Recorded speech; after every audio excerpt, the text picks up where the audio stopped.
शेतकरी मित्रांनो नमस्कार. नमस्कार. आज आपण भिजनी या गावात तालुका यवतमाळ जिल्हा यवतमाळ या ठिकाणी आलेलो आहोत.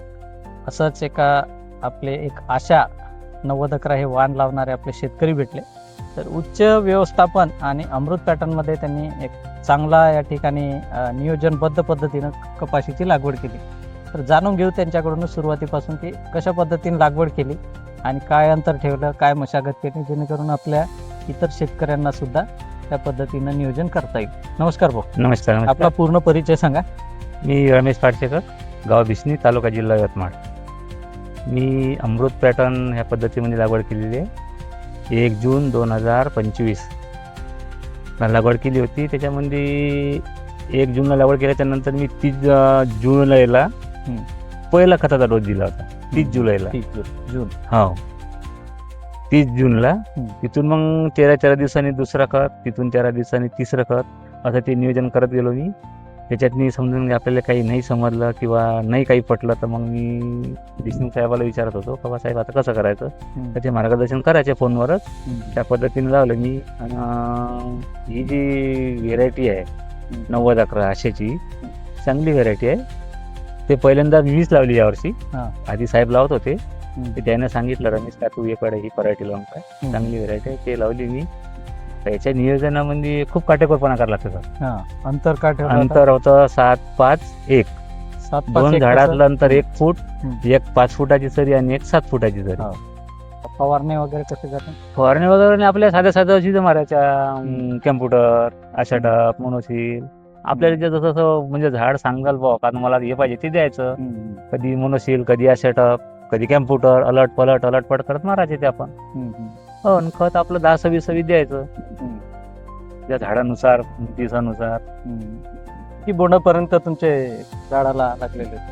बोंडाचं खूप काही लागते. आता आपण आकडा सांगणार तर लोकांना खरं नाही वाटत सर. बरोबर. प्रत्यक्षात पाहिल्याशिवाय ते काही अनुभव येणार नाही. आपण कसं सांगलं तर लोकांना काय वाटते फेक व्हिडिओ बनवते, त्याच्याशिवाय मग सांगायचं नाही. तुम्ही या पहिले मधून घ्या.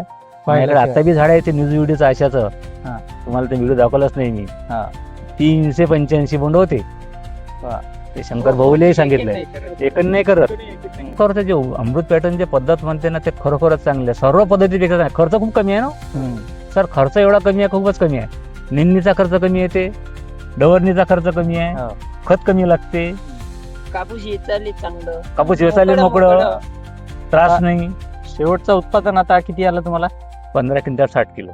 आणि त्याच्या पहिला होता 17 क्विंटल. म्हणजे आपण 32-33 क्विंटल साधारण पकडून चला पूर्ण उत्पादन. पूर्ण हे सामान्य तुमच्या याच्यात शक्य नव्हतं, पण अमृत पॅटर्न मध्ये शक्य आहे.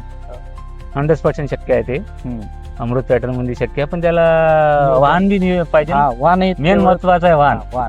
वाहन कसं ते वाहन डिसाईड करताना आपल्याला दिवसाचा करायला लागते. कोणती 170 दिवसाची व्हरायटी, 160 वाली, 140 वाली आहे, त्याच्यावर बी डिपेंड राहते ना सर. आपण जसं नियोजन म्हणजे जर्सी गाई सारखं जेवढं आपण त्याला देत गेलं तेवढं ते पराठी आली पाहिजे. आपल्याला डबल उत्पन्न घ्यायचं आहे ना, आपण 130 दिवसाची व्हरायटी लावलं तसं शक्य नाही होत ना सर. नाही होत, उत्पन्नच नाही होत. आपल्याला व्हेरायटी बी निवडणं गरजेचं आहे. लांब जर न्यायची आहे तर व्हेरायटी महत्वाची आहे, योग्य लागली पाहिजे. त्या पद्धतीमध्ये आशा आहे वाण एकदम परफेक्ट वाण आहे. परफेक्ट. काय सांगाल इतर शेतकऱ्यांना पुढच्या हंगामासाठी आता या पद्धतीमध्ये ज्यांना थोडसा नियोजनातला वाण जर निवडायचा असेल, वाहन जर निवडायचं तर कमीत कमी 1 पॅकेट तरी आशाचं लावा. एक बाकी तुमच्या पद्धतीने लावा. त्याच्यानंतर तुम्ही अनुभव घ्या. त्याच्यानंतर मग पुन्हा 10 पॅकेट घ्या तुम्ही, 15 घ्या, तुमच्या हिशोबाने कधीही लावू शकता. पण 1 पॅकेट लावून पहा म्हणजे काय लावायलाच पाहिजे. शेतकरी मित्रांनो, मी एकमेव सबूत आहे न्यूज कंपनीची की एकरी एवढा क्विंटल कापूस होऊ शकते. पावती पण दाखवू शकतो मी. बिल आहे आपल्याकडे. पहिले 17चं विकलं होतं, आता 15-16 क्विंटल घरी पडून आहे, विकायचं आहे. आता विकू आरामात. नाही एवढा होत तर बिल बी आहे. बरोबर. त्यावेळेस आपल्या गावात पण चांगले शेतकरी लावतील म्हणा आजूबाजूचे जे पाहून बिलकुल जेवढी बिलकुल लावणारच. त्यावेळेस पण चांगले नियोजन करा आशाचं. बिलकुल 100%च्या समोर नियोजन करू आपण त्याचं आशाचं. धन्यवाद. ठीक आहे. धन्यवाद. नमस्कार.